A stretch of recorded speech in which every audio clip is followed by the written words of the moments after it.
Today I'm making this Victorian treen egg caddy.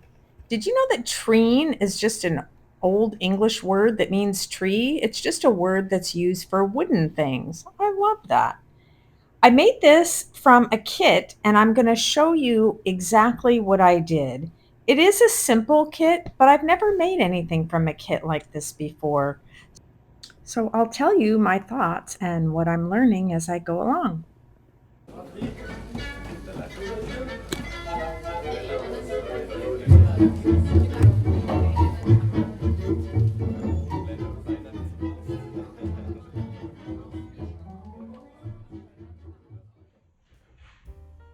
Hi there, Dolly friends. I'm so happy that you're here today. I'm going to show you step by step how I built this little treen egg caddy by putting together a simple kit. It was very easy, but I wanted to share what I learned.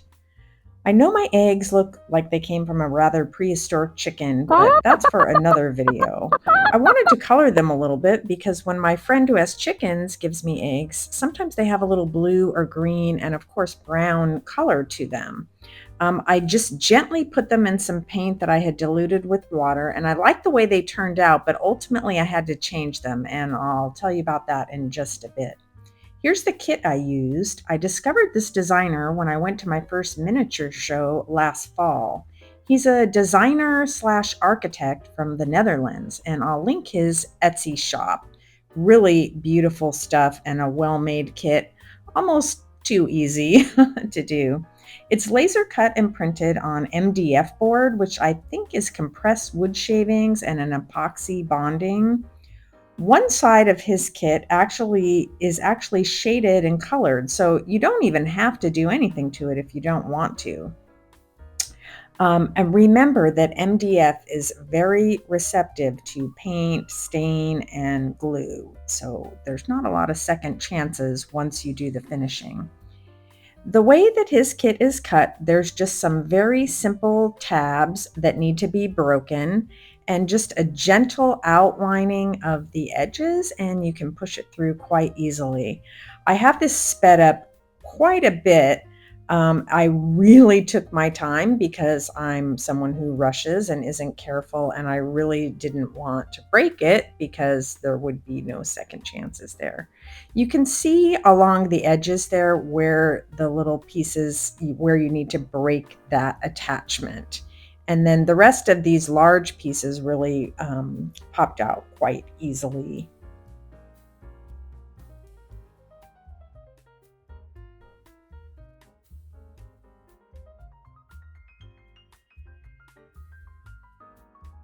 And then I'm going to try some different finishes on the scrap piece that I have left to see what I want to do. I want it to have a very antique look. This is going to be something that belonged to Millie's great grandmother, so it's been around for a long time. And I got all the pieces out without breaking them. Yay!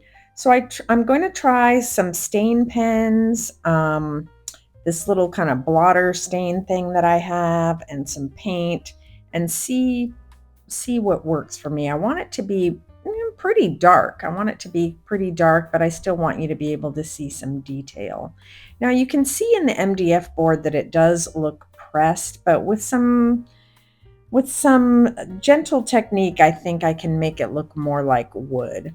I very lightly, like butterfly lightly, sanded the pieces just so there weren't any rough edges to get it to fit in. I did not check fit before I did this. I just very gently wanted to sand it and get the little edges where the tabs were to come off. And really, I barely touched it. So I'm using a very soft brush that I use sometimes to dust off the debris that's on the pieces. And I'm getting ready to try some of those stain techniques. Before I do that, on the reverse side where there isn't as much of a printed color, this very light stain pen was able to mimic pretty exactly the color on the front of the pieces. You can see I think I have one turned over there that has the color on it. So I did that on all the reverse sides. And I think I might have done a couple coats of that. Well, now we're going to go back to the eggs. And yeah, here's where I kind of went wrong. Once the eggs dried from my initial dipping, they were all white. So they didn't hold any of the subtle color that I had. These brown ones I colored with the stain pen, and I probably could have left those, but I thought I would mix some pastels with water and see if that worked any differently, because I think pastel is just dried pigment.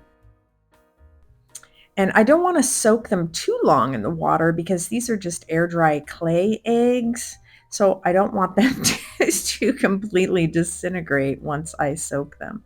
So now, of course, they just look like Easter eggs because the coloring is a little bit too bright.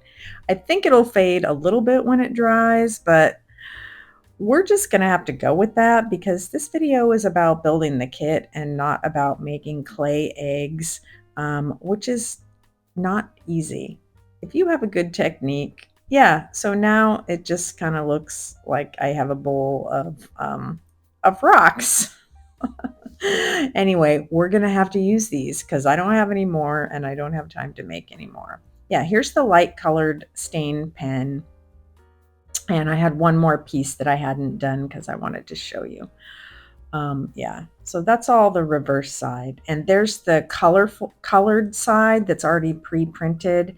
So it was a good mimic. So I tried all those other stains on this little piece and they didn't work out for me. And I remembered my antique wax.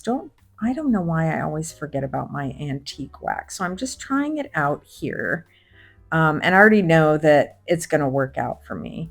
Now, if you use anything that you want to wipe off on the MDF board, you have to be pretty quick about it because it's very absorbent, like I mentioned before.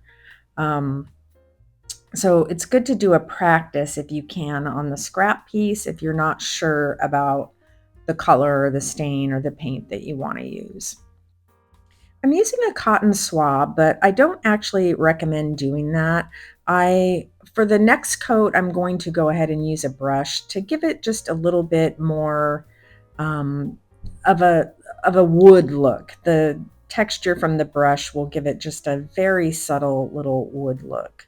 So I just applied that and I'm wiping it off. I was pretty ginger with it, and you can be a little more, you can have a little more on your brush here. So I'm going to use a cotton swab to apply it and do all the rest of the pieces, but they are going to get another coat, and I am doing both sides of the pieces here. Another nice thing about this kit is all the little circles for the eggs are already cut out. Can you imagine doing a kit where you have to punch all of those out? Yeah, so it's a really well-designed kit to make it very simple for you. And I do encourage you to go on his website because there are some really intricate pieces there and really great prices as well. So you can see I'm using a brush here for that second coat of the antique wax. And the color is coming out really nicely for me, but that's not going to be enough because this is an antique piece for Millie and belonged to her great grandmother. I'm really aging that wood. I'm using a dry brush with some umber and black, and it's very, very dry, and I'm just kind of sporadically applying that. I'm not wiping it off or anything like that. The brush is extremely dry, and I just did that over and over until I kind of got the look I wanted. And I'm going to do one more layer of the antique wax, just a very light coat to give it a little bit of a sheen. I really want it to have that patina that wood gets from all the oils of our hands touching it and stuff like that. And I'm still not quite getting the look I want even after applying that next coat of the antique wax, but I'm getting there. And I think doing finishes in layers like this really gives your pieces an authenticity, especially if you're doing a kit or something like this that's made from MDF and not like actual cuts of wood. But I'm getting there. I'm getting there.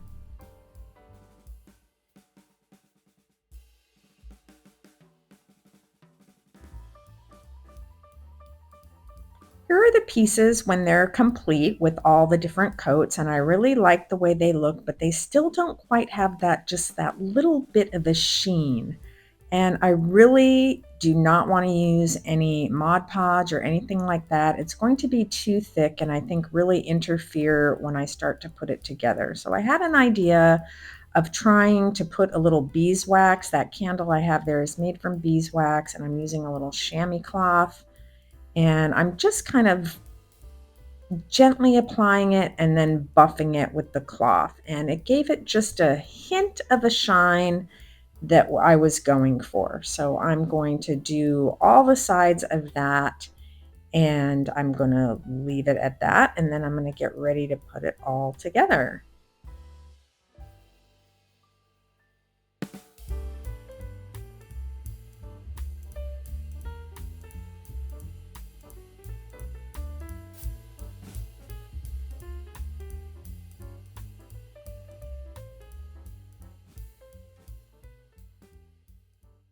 Before gluing, I checked the fit to make sure I didn't need to do any more sanding, and I didn't, which to me is just a testament of what a great, really wonderfully made kit this is.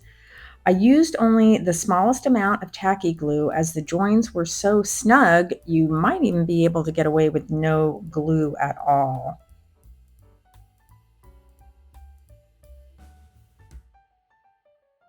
So I only did that one sand in the beginning, and I didn't sand any of the interior portions of the joints.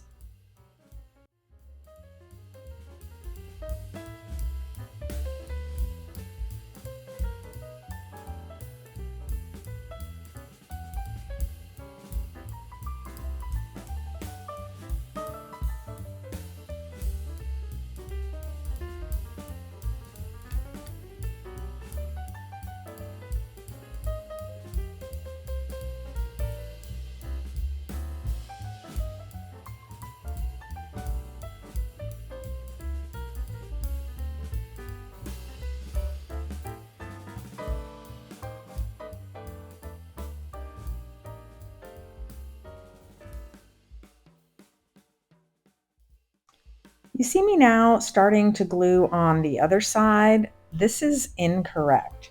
Since I hadn't yet glued the handle on, I was going to get into some trouble. For this project, glue one side first before adding the other side. It all worked out for me, but only by a streak of luck.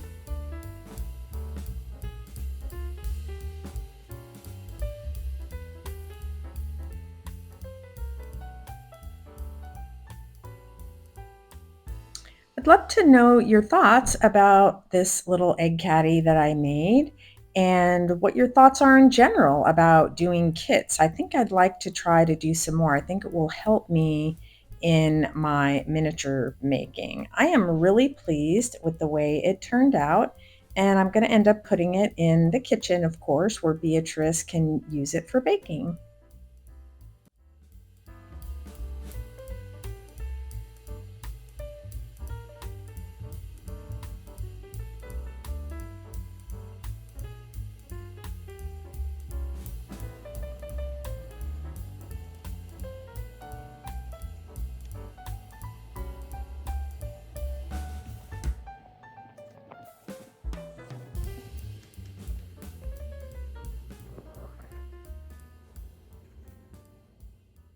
I want to thank you all for your kind condolences about my dog. I'm truly grateful for your kindness. That's about all I'm going to be able to say about that.